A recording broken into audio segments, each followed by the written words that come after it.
So you've saved for decades, you've built up your wealth, and are finally approaching retirement or have reached retirement. But here's what you need to know. The average retiree makes 5 critical mistakes that could be costing them hundreds of thousands of dollars and possibly even preventing them from making their money last through retirement. Today, we're exposing these wealth decision errors and reveal exactly how an experienced fiduciary financial advisor can help you avoid these common mistakes. So stay tuned, because mistake number 3 has derailed more retirees than any other. So for the sake of time, let's dive right into it. Warren Buffett once said, risk comes from not knowing what you're doing. And unfortunately, many retirees are not shifting their mindset and strategy in the most critical phase of their financial life. So mistake number 1, thinking you need to beat the S&P 500. When you look at the performance of the S&P 500, it's been phenomenal, especially over the last 15 years. But a lot of people get obsessed with either trying to beat the S&P or match the S&P. I see this constantly. Retirees who are fixated on beating the market every single year. But here's the reality check you need to know. Retirement isn't about winning the investment Olympics. It's about creating a sustainable income that lasts 30 plus years. When you're 35 and invested, sure, chase those market-beating returns. Invest in the S&P 500. But at 58, 62, or 65, depending on when you retire, your priority needs to shift from accumulation to preservation and distribution. The story many retirees tell themselves is that they need to be kind of investment heroes. The truth is, a well-diversified portfolio returning 6 to 7% annually will serve you far better than swinging for the fences when you're retired and taking an income from your portfolio. You can't have a portfolio all in stocks or all in one index fund. You're better off being in a diversified portfolio with less volatility. When you're taking an income stream from your portfolio, you cannot stand these types of swings. And here's where a good financial advisor becomes invaluable. They're going to help you understand that your new scorecard isn't beating an index. It's maintaining your lifestyle without running out of money. They're going to help you construct a portfolio that's focused on income generation, capital preservation, and measured growth that aligns with your actual retirement needs, and maybe not this ego that you have of trying to beat the market. I've said this in past episodes, but the S&P 500 is not the market. A better representation of the total market is the Vanguard Total Market Index. For instance, this covers 4,000 stocks, small cap, mid cap, and large cap. The S&P 500 is a market cap weighted index. That means the bigger companies get more of the weight. In fact, when you look at the S&P 500, most of the index is weighted towards the top 50 companies. So you're very concentrated in just 50 stocks. And really, that's why the performance has been really, really good. These companies, these big companies continue to do really, really well. But there's a big risk of having all of your money just in the S&P 500. Coming up next, I'm going to reveal the investment approach that worked for 30 years, but could destroy your retirement in just 5. Plus the withdrawal rate that seems kind of reasonable, but has a 90% failure rate over 3 decades. So don't go anywhere. Mistake number 2 is investing the same way they did before retirement. I call this the muscle memory trap. If you continue to invest the same way you did during your accumulation years, you're setting yourself up for failure. It's like trying to win a marathon using the same strategy you used for a 100-meter sprint.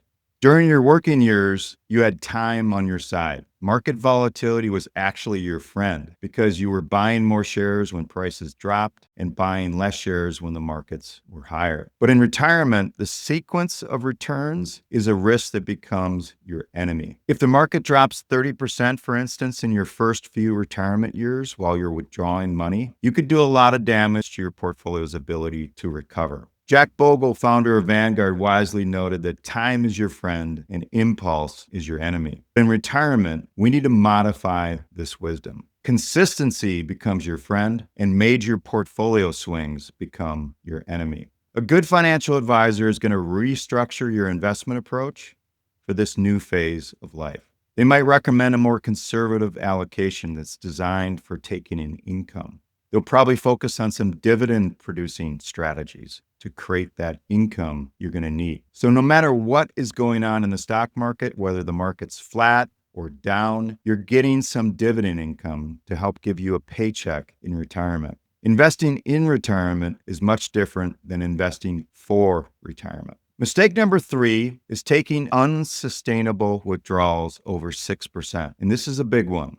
This is the retirement killer that destroys more financial futures than any other single error. I meet retirees all the time who think, I've got $1 million. I can easily withdraw $70,000 or $80,000 per year. They think to themselves, well, that's only 7 to 8%. But this type of thinking is financially catastrophic. The historical data is crystal clear. Withdrawal rates above 6% have over a 90% failure rate over a 30-year retirement. Legendary financial planner William Bengen's research established the 4% rule for good reason. Even 5% withdrawal rates have shown concerning failure rates during challenging market environments. You have to respect the math of sustainable withdrawals. And here's where an experienced advisor becomes absolutely critical. They're going to run Monte Carlo simulation on your specific situation in your financial plan. And they're going to account for your age, your health, taxes, your spending patterns, and your risk tolerance. They're going to show you exactly what withdrawal rate your portfolio can sustain and keep your financial plan in the confidence zone, which is typically between 80 to 90% confidence. More importantly, they're going to implement what I call the flexible withdrawal framework. It may adjust your distributions based upon market performance and portfolio values to maximize the longevity of your plan while maintaining your lifestyle. Still ahead, the one planning mistake that catches even the smartest retirees off guard, and the tax strategy that could save you 6 figures over your retirement. So we're just getting started. So mistake number 4 is not stress testing your financial plan. Most retirees have some kind of basic plan. They know roughly how much they've saved and have a general idea of their expenses. But a lot of retirees don't factor in taxes. They don't factor in inflation and the fact that if you need $6,000 today, you're going to need $9,000 at a 3% inflation rate 15 years from now to have the same lifestyle. Most retirees have never really subjected their plan to some type of real-world stress testing. What happens if inflation spikes to 8% for 3 years? What if healthcare costs double? What if you need long-term care sometime later in retirement? What if we experience another 2008-style market crash in the 3rd year of your retirement? Most retirees have no idea how their plan will hold up under these types of scenarios, and that can be financially dangerous. Now, I'm not predicting we're going to have another market crash. We will have difficult times. The stock market just doesn't go up. Sometimes it goes sideways. Sometimes we go into a bear market where we have 2 back-to-back years of negative performance. That's what markets can do, and they will do it again. This is where a qualified financial advisor becomes your stress testing partner. They're going to run different scenario analysis, modeling different economic environments, market conditions, and even do some what-if scenarios of your personal circumstance. What if you increased the amount you needed each month? What if you spent more on travel? What if you had a long-term care later in retirement? They're going to show you not just your best case scenario, but also your worst case and most likely scenario. A good advisor will implement what I call a Plan B protection. They're going to have backup strategies that kick in if your primary plan has trouble. This might include reducing expenses for a period of time, adjusting your asset allocation, or maybe considering some part-time work for a period of time in your first part of retirement, or even modifying your withdrawal strategy. Remember, hope is not a financial strategy, but preparation is. So let's move on to mistake number 5, not having a Roth conversion strategy. This can be very expensive, especially later in retirement, if you don't implement some type of strategic Roth conversion plan. This can cost you hundreds of thousands of dollars in unnecessary taxes later in retirement and possibly force you into a higher tax bracket. But here's what most people miss. Those early retirement years, particularly between age 62 and your required minimum distribution age, which is currently at age 73 in 2025, often represent the lowest tax bracket years you'll ever have for the rest of your life.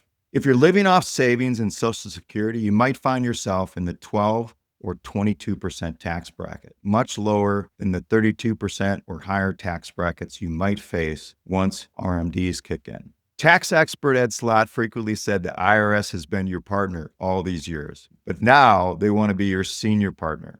And they will be, unless you take some type of proactive steps. A good advisor will help you develop a multi-year Roth conversion strategy if it makes sense for your particular situation. They're going to help you convert your traditional IRA and 401k funds to Roth accounts during these lower tax years. They'll help you calculate how much to convert each year to maximize your tax efficiency while staying within favorable tax brackets. This strategy becomes even more powerful when you consider legacy planning. Roth accounts don't have required minimum distributions during your lifetime, and they pass to your heirs tax-free. It's what I call the tax freedom bridge, moving money from tax-deferred to tax-free status while the toll is the cheapest. When it comes to inheritance planning or leaving a legacy, the worst thing you can do is leave behind a 401k or an IRA because your heirs are going to have to take out the entire balance over 10 years, which could bump them up to a higher tax bracket. So before we dive into some action steps, let me share 3 powerful wealth decision principles from today's episode. First, the retirement game changes at halftime, and so should your playbook. Your accumulation strategy has to evolve into a distribution strategy, or you're going to lose the game in the fourth quarter. Number 2, withdrawal rates are like speedometers. Ignore them at your own peril. The faster you withdraw, the more you withdraw, the shorter your journey becomes. And third, today's tax savings creates tomorrow's tax freedom. You need to be strategic with Roth conversions, which can turn temporary low tax brackets into permanent tax advantage. Now let's turn today's insight into action. Here are some specific next steps. First, audit your current investment allocation. If you're still invested like you're 40, when you're 58, 60, or 65, it's time for a rebalancing conversation with a qualified advisor. Don't delay this. It's not changing this right when you retire. This is something you need to do 3 to 5 years away from retirement. The sequence of returns risk doesn't wait for convenient timing. Second, calculate your current withdrawal rate. If you're currently retired, take your annual spending and divide that by your portfolio value. If it's above 5%, you need immediate intervention. If it's above 6%, consider this a financial emergency.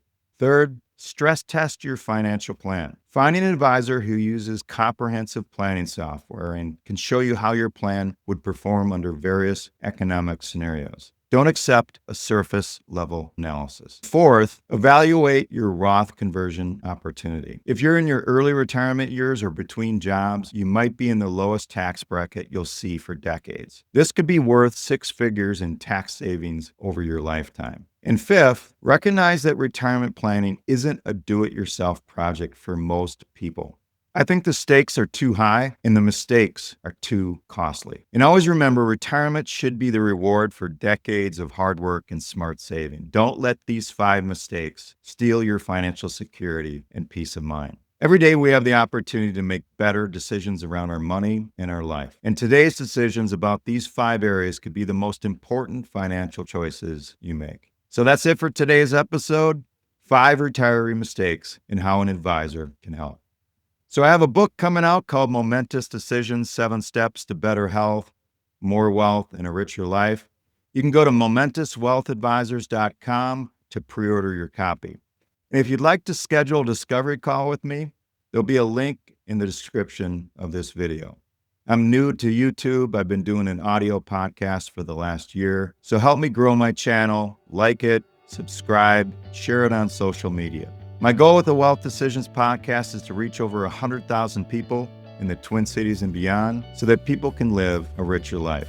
And thanks for listening, and go make a better wealth decision today.